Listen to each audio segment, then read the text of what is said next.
Hello, some viewers. How are you all? Welcome back to the video. Guys, in this video, we are going to discuss how we can read a text file using Python.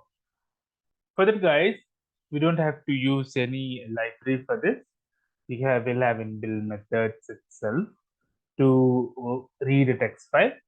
Okay, let us start the program now. First, let us try to dissect one by one. The name of my file name, which I'm going to read. This is my filename.txt. I'm going to read the content. This is the read file. Let us write this method. If contents are there, print the contents. Right? File contents are this contents.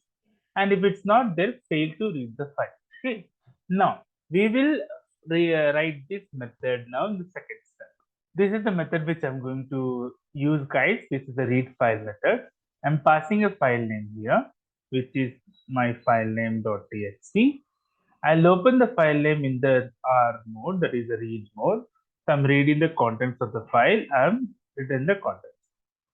So we can find some exceptions. If file not found error, then just write this file is not found and return nothing. If exception as in you have found the file, you have not able to read it, just write this error.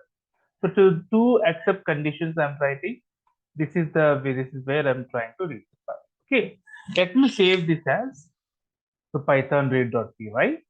If you see my file name.txt, the content which is present here is reading my file name file.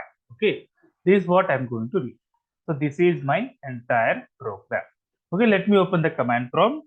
Now let us navigate to that location. So python read.py. Let me click on this.